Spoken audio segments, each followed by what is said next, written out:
We've also got a question from one of our younger members, so it's good to include this. Susan and Tim, what would either of you do for under 18s, such as myself at the age of 14, within the party? It may well be. I think the answer is, if you say so, then it is my turn.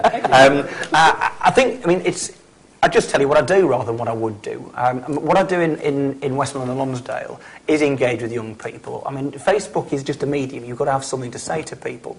But the ability to kind of understand young people, talk to them on their level. Don't try to be down with the kids. If you do, you are by definition not. And to being contrived is a bad thing. But I suppose a lot of it is understanding what it is that motivates anybody to get inspired and excited about politics. My first job, if you like, when I became an MP, Charles Kennedy made me youth spokesperson, and I'd sort of engage with some of the Tony Blair gimmicks to increase voter turnout, particularly amongst young people, text voting, e-voting, voting in supermarkets. And there's nothing wrong with those things, they probably all help.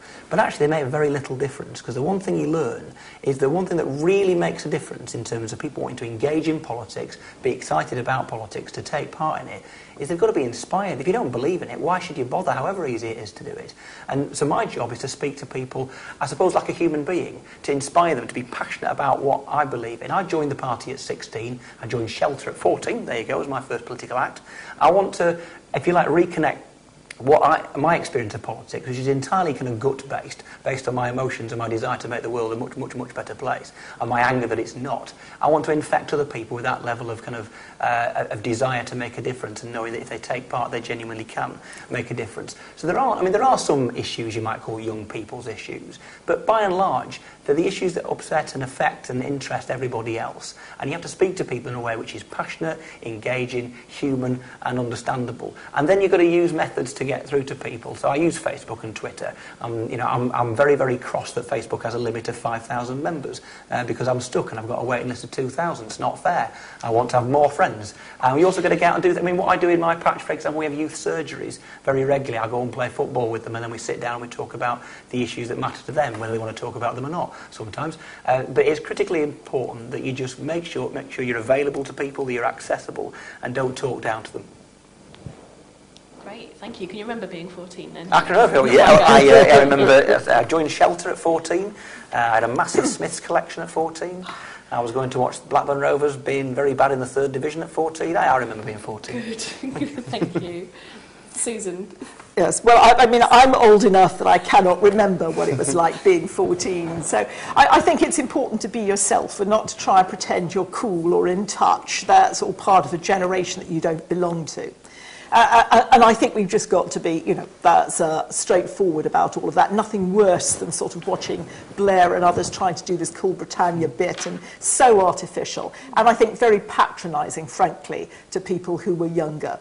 I think, obviously we want young people in the politics, the new blood. This is where ideas come from, I also think. I mean, in a country where decisions that are made by government have so much influence over young people's lives, the fact that they really don't have a voice is utterly outrageous. I think we should be plugging far more on the Votes at 16 campaign, I think, that we have in the past. But I would basically look to our youth arms and try and strengthen those. We tend to do that a bit at universities, but I think we need it much broader than universities, in our schools and in our communities, really trying to build a young Liberal Democrat movement. But it can't be the oldies like me that are building it. We need to be providing support. We need to be listening. When I say going out and talking to the grassroots up and down the country, I don't just mean the members over 50. I mean, the members and people who are affiliated or interested, no matter what their age, and actually doing some real proper listening to what people have to say. But I do think that the way forward is to really try and strengthen our youth arm and also make it clear that those young people should have opportunities to get elected to our various internal committees.